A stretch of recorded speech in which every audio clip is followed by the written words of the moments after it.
Thompson, and I am, like Camille said, the dance teacher here. I also teach PE, Fitness for Life, and aerobics and social dance as well. So I'm really busy with teaching all those different classes. Camille asked me if I would come and talk today about taking care of yourself physically. And this is a topic that I am really, really passionate about. I have been a mover since I was born. I love to move my body, and there is tons of, hi guys, come on in, come in, and we went ahead and got started because there's a lot of things to cover today. But if you're just coming on in, just go ahead and come on in. So I actually didn't start dancing until I was 7 years old, but I've always been a mover and very active, and have loved physical activity. And our bodies, and I'm not going to get into a ton of research and things like that and scientific stuff, but our bodies were created to move. We are made to be movers. And with our lifestyle, with technology and that kind of a thing, more and more our society is becoming sedentary. And the health the effects on our health are becoming more and more apparent each year. And I don't know if you guys are aware of this, but a couple generations ago was the first generation that our life expectancy went down, that we actually decreased life expectancy. And studies are showing that that is because of lack of physical activity. So it's a really important topic, and like I said, one that I'm really passionate about. I'm also passionate about anything that helps us lead happier, healthier lives. And that includes nutrition, eating properly, and fueling our bodies so that we feel good, and that our bodies work efficiently, and that we can do the things that we want them to do. So anyway, I wanted to start today by just asking you guys, and you can either raise your hand or if someone has something to share, I want this to be interactive. Was there a time when you exercised, maybe you tried something new, you took an exercise class or something like that, or where you were doing yard work or just anything physical and you just felt good afterward? And raise your hand if you have had that experience, like a dance class, an exercise class, a workout, just something, okay? I'm seeing lots of hands raised, and you felt good, right? So there are, good, and if anybody wants to share something specific, please, speak up. But there is lots of research, scientific research that shows that our brains release a lot of feel-good chemicals when we get endorphins when we exercise, and that makes you feel good. So there's tons of benefits of physical exercise, and feeling good is one of them. So if you have a tendency or you have family members that are prone to depression, get active, because it's something that will help you feel better and help elevate your mood. And then of course there's all the physical benefits to exercise as well. But I also wanted to start by asking yourself, because sometimes when you're young, you don't really consider your choices and how that's going to affect your life in 5 years. How your choices right now are going to affect your lives in 5 years or in 10 years. And I want you guys to just think for a minute about some of the adults in your life, okay? Or some of the role models or adults in your life. Whether it's a teacher, whether it's your own parents, whether it's your grandparents, aunts, uncles, just start thinking about some of the adults in your life and what is their quality of life right now. So I'm going to give you just a few seconds to think about that. What is their quality of life right now? And then ask yourself, how old are they? Maybe they're 30, maybe they're 40, maybe if they're your grandparents, maybe they're 60, 70, right? What is their quality of life right now? And then I want you to ask yourself what you want your quality of life to be like when you're their age. And how are you going to make that happen? What choices are you going to make today to give yourself a good quality of life when you're in your 40s? I am 41. I'll be 42 in May. And I have a good quality of life. A lot of my friends do not have the quality of life I do. They're already experiencing some health problems. And I don't have that. And I strongly, strongly believe it's because I'm physically active and I eat a healthy diet. So, I just want you to ask yourself, what do you want your quality of life to be? I want you to keep asking yourself that. This is your instrument that carries you through life for the rest of your life. This is your body, right? And why aren't we taking better care of it? Why is it that we put things into our bodies that harm our organs, that our livers work so hard, for example? Our liver is, just your liver, thinks that's just one organ in your body. And it is responsible for over 500 functions. Over 500. And we constantly put stuff into our bodies that burdens it, that overtaxes it. And it's constantly working to try to detoxify your body, and then you're just putting stuff back in, right? So I want you just to think about that for a minute, and maybe some of you are already experiencing some effects of a poor diet. Maybe you're having tummy aches a lot, or bloating, or gassy, or whatever. Maybe you're already starting to experience some of those. Maybe you're tired all the time. Maybe you're lethargic. Maybe you should look at what you're eating, and are you fueling your body properly? Exercise will also give you more energy. It's one of those things people think, oh, I'm too tired to exercise. I promise you, when you start exercising, you'll find that you have more energy. That gives you a lift, a boost, an energy boost. Because your body is working more efficiently, your heart is working more efficiently, your lungs are working more efficiently, your blood vessels, everything starts working more efficiently when you exercise and when you eat properly. So yeah, keep thinking about that. Think about what you're putting into your body, what you want your quality of life to be, and what choices are you going to make today to make that happen. Now, it can be kind of overwhelming, right?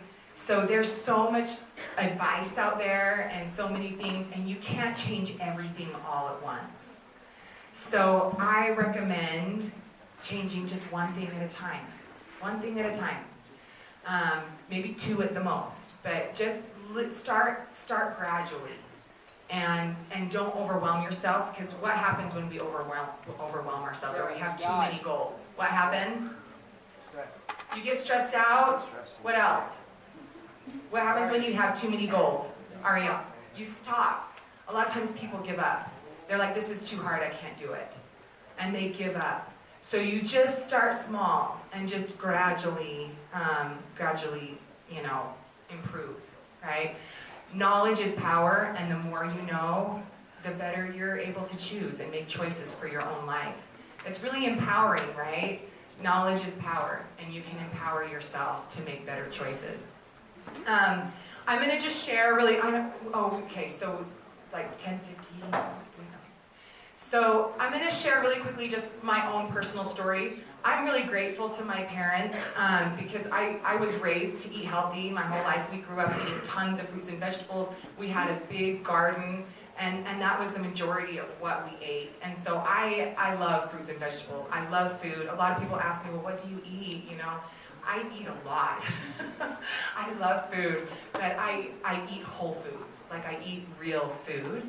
A lot of the processed foods that are in our supermarkets and stuff like that, I don't consider that. I call them food-like substances. They're a lot, if you look at the ingredients list and you don't recognize what those things are, or if those things weren't in your grandmother or your great-grandmother's pantries, you probably shouldn't be putting it in your body, right? So there's a lot of processed foods that's easy, convenient, but it's so detrimental to our health and to our bodies. I lost my train of thought. What was I talking about, Camille? Your own story. Oh, my own story, thank you. So I'm really grateful, thank you, you're listening. I'm really grateful to my parents that taught me how to eat healthy. And I always thought that like I said, I've always been active, so I was pretty healthy my whole life. And then after I had my third child, during my pregnancy, I started having some health problems during my third pregnancy.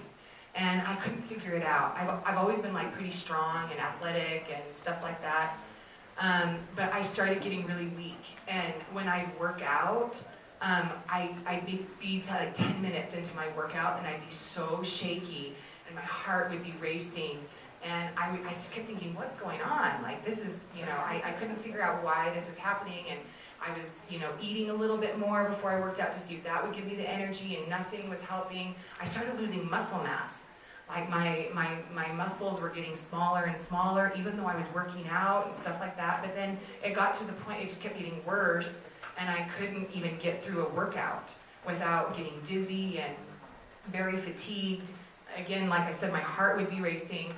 Anyway, long story short, because we don't have time for the whole story, I found out that I had an autoimmune disease called Graves' disease, which is in remission now. And so I started studying stuff. The medicine that they initially put me on made me feel really sick. And it made me feel so sick that I couldn't really function. I felt like I had the flu all the time. I felt like I was gonna vomit. I was dizzy all the time. It was hard to get out of bed, and I had 3 kids to take care of, and one of them was a brand new baby. And so my mom was coming out and helping me at that time, and I was out of the medicine, and I asked her to stop at the pharmacy and pick it up for me. And she just asked the pharmacist, she says, what is this? What is it? Because she feels sick all the time. And he said, well, it's poison. And the idea behind it is that it's supposed to attack the disease. It's supposed to kill the diseased part of her thyroid that's causing her Graves' disease. And my mom was like, well, what's it doing to the rest of her body, right? What is it doing to the rest of her body? So I immediately stopped taking the medicine, and I just started researching food.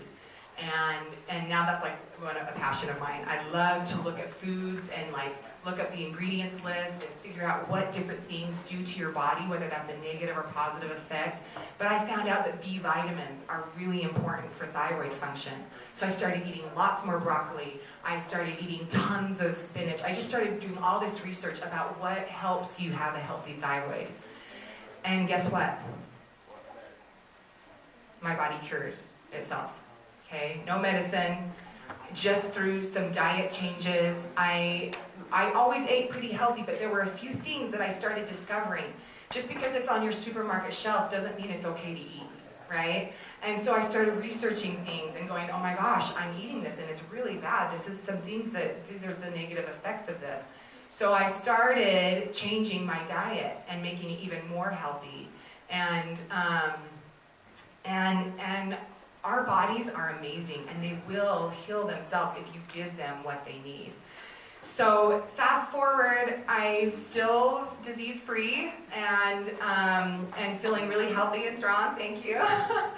But it's a big passion of mine. So I just wanted to ask you guys, we have a couple minutes left, but make choices today that are going to help you have the quality of life that you want when you're 60, when you're 70. My dad just had his 73rd birthday, and he is more fit than most 40-year-olds.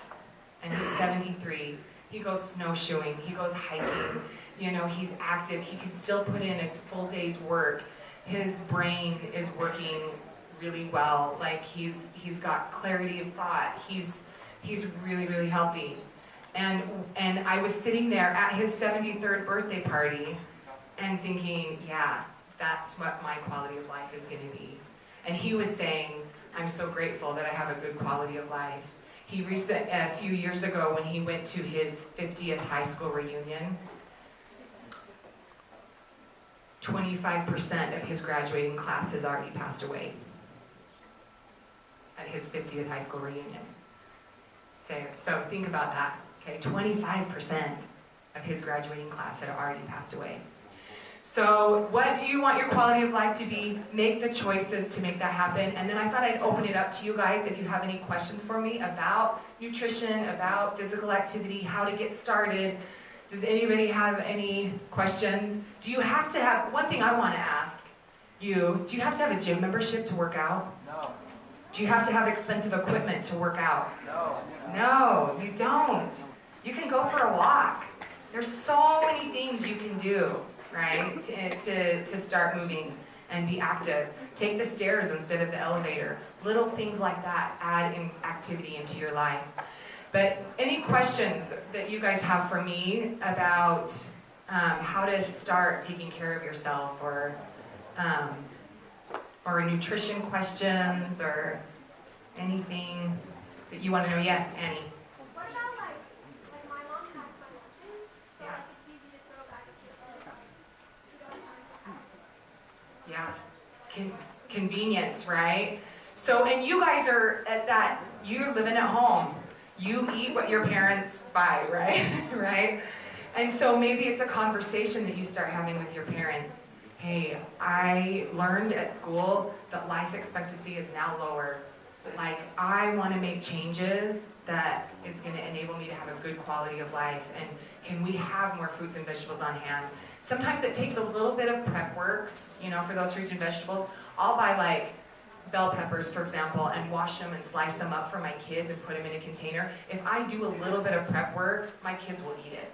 If they have to do it themselves, they usually don't eat it as much, right? But if I do that prep work for them, then they'll eat it. And you guys really need to be proactive, right? Talk to your parents, talk to them about wanting to make changes, and it'll be good for your entire family.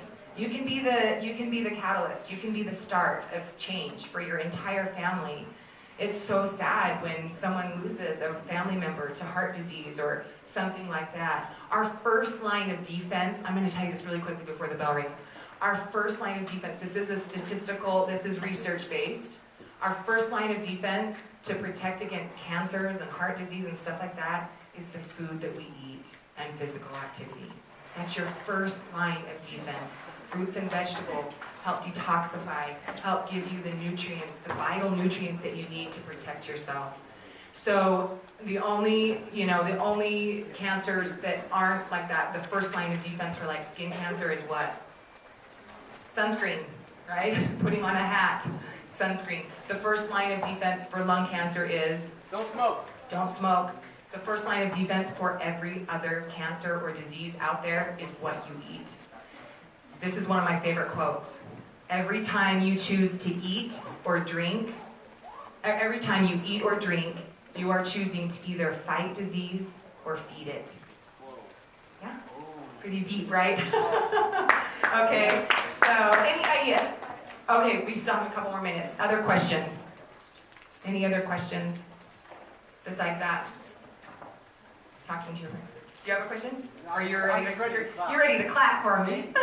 Any other questions about nutrition or how to get started? Sometimes that's the biggest obstacle is people just don't know how to get started. Anybody want to talk about that or have questions about that? Yes, Camille. Some ideas for physical activities.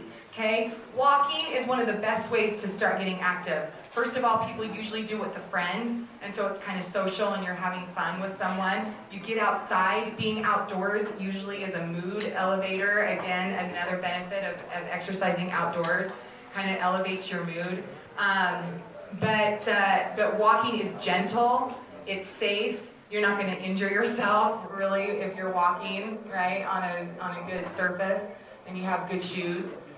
So that's a good way to start. That's a good way to start is walking. You can get exercise DVDs. There's tons of free online workouts that you can do online. Just Google some, free workouts. You can get Zumba classes online. You can get yoga online. You can get kickboxing online. Those are so much fun to do, right? I love yoga because not only are you building muscular endurance, but you're working on flexibility, which is the component of physical fitness that's usually neglected the most. But you're working on flexibility, muscular endurance, and then as well as that mental clarity, human focus. So that's a great one. But there's so many things you can do. Going up and down your stairs, you can design fun little workouts for yourself that just put on some music. You can put on music and just jam out, just dance, just have fun, get your heart rate up, and just dance like nobody's watching. Yeah. So you don't need expensive equipment. You really don't. You don't need any of those things to exercise. Any other questions besides that? Okay, you guys have been awesome. Thank you.